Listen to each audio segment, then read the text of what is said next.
നമസ്കാരം. നമ്മുടെ ഇന്ത്യ മഹാരാജ്യം നട്ടെല്ലുള്ള ആൾക്കാരും ഭരിച്ചിട്ടുണ്ട്.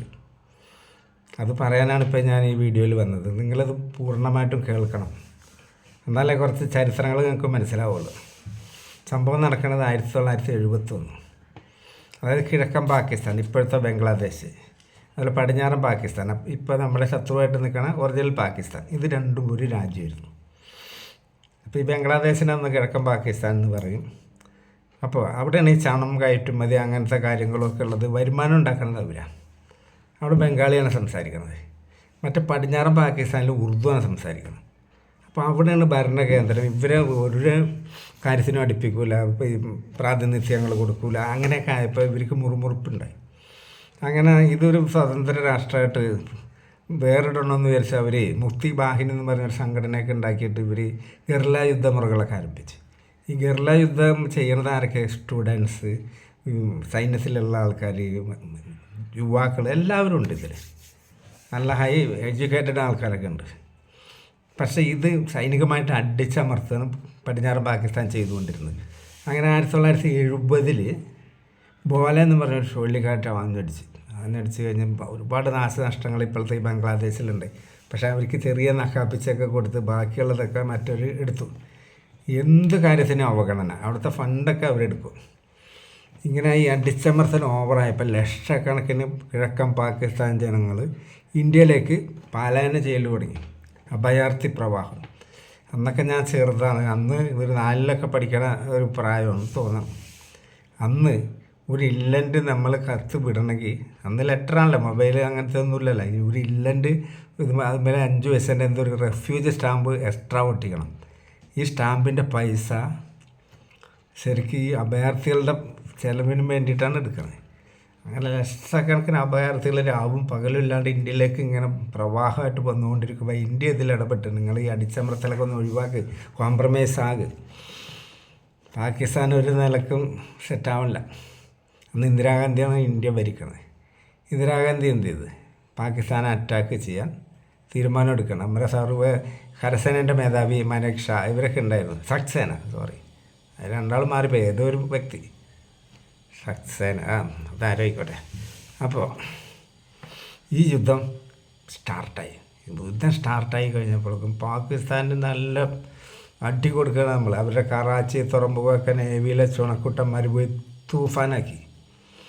അതേപോലെ റാവൽപിണ്ടി, അതേപോലെ വലിയ ഇസ്ലാമാബാദ്, ഇവിടെയൊക്കെ നമ്മുടെ എയർഫോഴ്സ് പോയിട്ട് ബോംബിങ്. ഇങ്ങനെയൊക്കെ ആയപ്പോൾ ഇവൻ ഫോൺ എടുത്തിട്ട് അമേരിക്കൻ പ്രസിഡന്റ് റിച്ചാർഡ് നിക്സനെ വിളിക്കുക. സാറേ, ഞങ്ങളെ സഹായിക്കണം, ഞാൻ നിങ്ങളുടെ ഭാഗത്ത് എന്നും ഉണ്ടാവും എന്ന് പറഞ്ഞപ്പോൾ റിച്ചാർഡ് നിക്സൺ എന്ത് ചെയ്തു? ഇന്ത്യനെ ഭീഷണിപ്പെടുത്താൻ വേണ്ടി US എൻ്റർപ്രൈസസ് എന്ന് പറഞ്ഞൊരു ബട വിമാനവാഹിനി കപ്പൽ, അത് അവിടുത്തെ 7ാം കപ്പൽപ്പടയിലുള്ള ഏറ്റവും വലിയ കപ്പലാണ്, അത് ഇന്ത്യയിലേക്ക് വരികയാണ്. നമ്മളെ ശരിയാക്കുമെന്ന് പറഞ്ഞു, ഇപ്പം ശരിയാക്കുമെന്ന് പറയും. അപ്പോൾ ഇത് ബംഗാൾ ഉൾക്കടലിൻ്റെ ബോർഡറിലെത്തിയപ്പോൾ ഇന്ദിരാഗാന്ധി നിക്സനെ വിളിച്ച് പറഞ്ഞ്, ഞങ്ങളുടെ ഇന്ത്യൻ്റെ ബോർഡർ സമുദ്രാതിർത്തി ലംഘിച്ച അകത്തേക്ക് വന്നാൽ ഭസ്മമാക്കി കളയും പറഞ്ഞു. നിങ്ങളുടെ കപ്പൽ പിന്നെ ഉണ്ടാവില്ല പറഞ്ഞു. അതുപോലെ നമ്മുടെ നേവിൻ്റെ മേധാവി പറഞ്ഞ്, നമ്മുടെ ബോർഡർ ക്രോസ് ചെയ്താൽ MS നന്ദ ബോർഡർ ക്രോസ് ചെയ്താൽ ചാമ്പിക്കൊള്ളാൻ പറഞ്ഞു. അതിൻ്റെ ഇടയ്ക്ക് നമ്മുടെ കറാച്ചി തുറമുഖത്തിനടുത്ത് കുക്കരി എന്ന് പറഞ്ഞാൽ നമ്മുടെ ഒരു കപ്പൽ നഷ്ടപ്പെട്ട് മുങ്ങി. അങ്ങനെയൊക്കെ നാശനഷ്ടങ്ങൾ ഇരുഭാഗത്തും ഉണ്ടായിട്ടുണ്ട്. അങ്ങനെ ബംഗ്ലാദേശിൻ്റെ ബോർഡറിൽ വന്ന്, ബംഗാൾ ഉൾക്കടലിൻ്റെ നമ്മുടെ ബോർഡറിൽ വന്ന് ഇവർ നിൽക്കുകയാണ്. ഇനി കളിച്ചാൽ നമ്മളെ ശരിയാക്കുമെന്ന് പറഞ്ഞ് റിച്ചാർഡ് നിക്സൻ്റെ 7ാം കപ്പൽപ്പട. അപ്പോൾ ഇന്ത്യ എന്ത് ചെയ്തു? സോവിയറ്റ് യൂണിയനോട് സഹായം ആവശ്യപ്പെട്ടു. അപ്പോൾ ഇവരൊന്നും ചെയ്യണില്ല, അവിടെ നങ്കൂരമിട്ട് കിടക്കുകയാണ്, ഒരു പ്രസൻസ് അറിയിക്കണം. സോവിയറ്റ് യൂണിയൻ്റെ സഹായം തേടി. സോവിയറ്റ് യൂണിയനിൽ നിന്ന് ആറ്റോമിക് എനർജിയിൽ വർക്ക് ചെയ്യണ അന്തർവാഹിനികൾ ഇങ്ങനെ തുരുതുരാ വന്ന് ബംഗാൾ ഉൾക്കടലിൽ വന്നിട്ട് ഈ അമേരിക്കൻ്റെ 7ാം കപ്പൽപ്പടേൻ്റെ മുന്നിൽ ജലോപരിതലത്തിൽ പൊങ്ങി വന്ന് അവരോട് കിടക്കുക. ആക്രമിക്കൊന്നുമില്ല, ഞങ്ങളിവിടെ ഉണ്ട്, നിങ്ങളെന്തെങ്കിലും അനങ്ങിയാൽ ഞങ്ങൾ ശരിയാക്കുമെന്നുള്ളൊരു വാണി. സോവിയറ്റ് യൂണിയൻ്റെ 10ാം ഫ്ലീറ്റ്, പടക്കപ്പലുകളുടെ ഒരു ഫ്ലീറ്റ്, പല കപ്പലുകളുള്ള ഒരു കൂട്ടത്തിനാണ് ഫ്ലീറ്റ് എന്ന് പറയാം. ഈ ഫ്ലീറ്റ് വന്നിട്ട് ഈ എൻ്റർപ്രൈസസിൻ്റെ അരികത്ത് നിന്ന് അവരുടെ ബാരലൊക്കെ എയിം ചെയ്തൊക്കെ വെച്ച് ഞങ്ങളും ഇവിടെ ഉണ്ട് പറഞ്ഞ് എല്ലാവരും കൈകെട്ടി നിൽക്കുകയാണ്. അതായത് എൻ്റർപ്രൈസസ് ആണെങ്കിൽ പപ്പടം ആക്കി കളയുമെന്ന് നിക്സന് മനസ്സിലായി. അല്ലെങ്കിൽ റിച്ചാർഡ് നിക്സൺ പറഞ്ഞേ ഇങ്ങോട്ട് പോന്നളി മക്കളെ പറഞ്ഞേ. എൻ്റർപ്രൈസസ് തിരിച്ചു പോയി. അവസാനം 98,000 യൂണിഫോം ഇട്ട ബംഗ്ലാദേശ് പാകിസ്ഥാൻ പട്ടാളക്കാർ ഇന്ത്യൻ സൈന്യത്തിൻ്റെ മുമ്പിൽ ആയുധം വെച്ച് കീഴടങ്ങി. 98,000. നമ്മുടെ 600 ജവാന്മാരെ അവർ പിടിച്ചിരുന്നു. കുറേ പേരൊക്കെ ഹാൻഡ് ഓവർ ചെയ്ത് 54 പട്ടാളക്കാർ മിസ്സിങ്ങാണ്. അത് ഒരുപാട് അന്താരാഷ്ട്ര കോടതിയൊക്കെ ഇടപെട്ട് പാകിസ്ഥാൻ ജയിലുകളൊക്കെ പരിശോധിച്ചു. എന്നിട്ടും ഈ ആൾക്കാർ അറിയില്ല എന്ത് പറ്റിയെന്ന്. 54 പേര്. അത് വലിയൊരു വേദനയായിട്ട് നമ്മൾക്ക് ഇപ്പോഴും ഉണ്ട്. അങ്ങനെ സുപ്രീം കോടതി ഇടപെട്ട് ആ ഫാമിലികൾക്കൊക്കെ ഒരു ജവാന് വേണ്ട പൂർണ്ണമായിട്ടുള്ള എല്ലാ ആനുകൂല്യങ്ങളും ആ ഫാമിലിക്ക് കൊടുക്കണം ഒക്കെ പറഞ്ഞ്. എന്നിട്ടും ഇപ്പോഴും ഇത് ലൈവായിട്ട് നിൽക്കണം. ആ പരാതി ഇപ്പോഴും നിൽക്കണം. പക്ഷെ 50 കൊല്ലം കഴിഞ്ഞൊരു പ്രശ്നമായതുകൊണ്ട് ഞാൻ മനുഷ്യരൊക്കെ ജവാന്മാരുണ്ടോ ഇല്ലെന്ന് അറിയില്ല.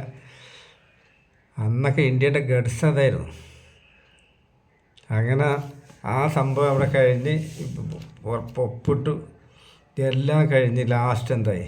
അമേരിക്ക നമ്മളോട് പറഞ്ഞു നിങ്ങൾ ആണവായുധം ഉണ്ടാക്കുന്നുണ്ടെന്ന് കേട്ടല്ലോ, നിങ്ങൾ ആ പണിക്ക് നിൽക്കേണ്ട പറഞ്ഞു. 74 പോക്രാനിലാണ് പൊട്ടിച്ച് കാണിച്ചു കൊടുത്തു. നീ എന്ത് കാട്ടും ഞങ്ങൾ ചോദിച്ച്. ആണവായുധം പൊട്ടിച്ച്. അപ്പോൾ ബാലു ചുരുട്ടി. അപ്പം റിച്ചാർഡ് നിക്സൺ ഇന്ദിരാഗാന്ധിനെ വിളിച്ചെന്താണെന്നറിയോ? ബിച്ച് തെറുകാരി. ഇപ്പം ചില ആൾക്കാരെടുക്കണ പണി അതേ നടക്കുള്ളൂ. അപ്പോൾ നമ്മുടെ ഇന്ത്യയിൽ അങ്ങനത്തെ ഗഡ്സുള്ള ആൾക്കാരൊക്കെ ഉണ്ടായിരുന്നു. ഇന്ദിരാഗാന്ധിയൊക്കെ ഒരു പവറായിരുന്നു. പോയി പണി നോക്കണമെന്ന് പറയാനുള്ള ഗഡ്സും അതിന് പറ്റിയ പട്ടാളക്കാരും ഇന്ത്യയിലുണ്ടായിരുന്നു. ഇന്നെല്ലാം പോയി. ഇപ്പം നമ്മൾ ആരെങ്കിലുമൊക്കെ പറഞ്ഞ കേട്ട് ഇങ്ങനെ ജീവിച്ച് പോവുക. പിന്നെ ഒരു കാര്യം കൂടി, ഇതിനെപ്പറ്റി ഒരു അനുബന്ധ വീഡിയോ കൂടി ചിലപ്പോൾ ഞാൻ ചെയ്യും. ചില കാര്യങ്ങൾ ഇതിൽ വിട്ടുപോയിട്ടുണ്ട്. അതായത് നമ്മൾ ആരുടെ മുമ്പിൽ തല കുനിക്കാത്തൊരു ശക്തിയാണെന്നാണ് ഇപ്പോൾ ഞാൻ ഈ പറഞ്ഞു വന്നത്. പണ്ട് ഇപ്പോൾ ആ കാലമൊക്കെ മാറിപ്പോയി. അതൊക്കെ പോട്ടെ. ഓരോ വിധി, ഓരോ ജനതയ്ക്കും ഓരോ വിധിയുണ്ട് ഓരോ കാലഘട്ടങ്ങളിൽ. നമസ്കാരം.